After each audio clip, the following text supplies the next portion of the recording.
సభాధ్యక్షులు అంజన్న గారు, గౌరవ అతిథులు జస్టిస్ చంద్రకుమార్ గారు, భరత్ భూషణ్ గారు, తిలకర శ్రీనివాసరావు, సిద్ధేశ్వర అందరికి కూడా జై భీమ్ తెలియజేస్తూ,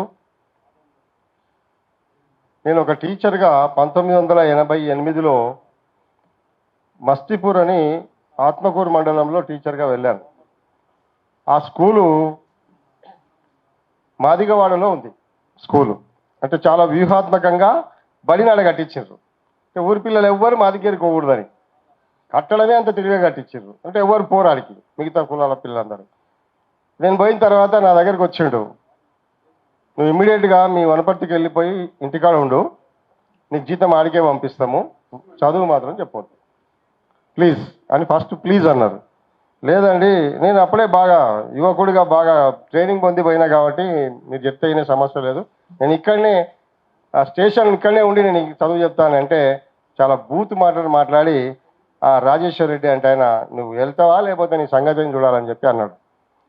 నేను చెప్పిన చావో రేవో తేల్చుకుంటా కానీ ఇలా అక్షరాలు నేర్పించడానికే వచ్చిన, ఇక్కడ సావనన్న చేస్తా కానీ ఇక్కడ నుంచి పోయే సమస్య లేదు, బడి ఓపెన్ చేస్తా ఇన్నే ఉంటా అని చెప్పి చదువు నేర్పడం జరిగింది. ఊరును మొత్తం చైతన్యం చేయడం జరిగింది. అంటే అప్పటికి ఎందుకు ఈ మాట అంటే, నిజంగా కూడా కొంతమంది మన లైక్ మైండెడ్ టీచర్స్కు ఈ రకమైన అవగాహన ఉండి రాజ్యాంగం గురించి విస్తృతమైన ప్రచారం చెయ్యాలి, చిత్తశుద్ధి ఉండే మన వాళ్ళని కొంతమంది టీం తీసుకొని విద్యార్థులు నిజంగా కూడా ఈ 6th క్లాస్ లేదా శ్రీనివాసులు గారు చెప్పినట్లు 3rd క్లాస్ నుంచి అట్లా మనం ప్రవేశపెట్టగలిగితే ప్రతి ఇంటికి పిల్లల ద్వారా తల్లిదండ్రులకు రాజ్యాంగం అనేటువంటిది ముందు చేరుతుంది. ఫస్ట్ నిరక్షరాస్యులైన తల్లిదండ్రులకు కూడా పిల్లలు చాలా అద్భుతంగా ఎక్స్ప్లెయిన్ చేసే పరిస్థితి ఉంటుంది. కాబట్టి చాలా అద్భుతమైన ప్రయోగం. దీనికి తప్పనిసరిగా బీసీఎఫ్గా, బ్యాక్వర్డ్ క్యాస్ట్ ఫెడరేషన్గా, ఎస్డిజేఏసి రాష్ట్ర చైర్మన్గా సంపూర్ణమైనటువంటి మద్దతునిస్తూ అంజన్న గారు చేసేటువంటి ప్రయత్నంలో మా వంతు కర్తవ్యంగా తప్పనిసరిగా దీనికోసం మీకు మద్దతునిస్తామని తెలియజేస్తాం. Thank you.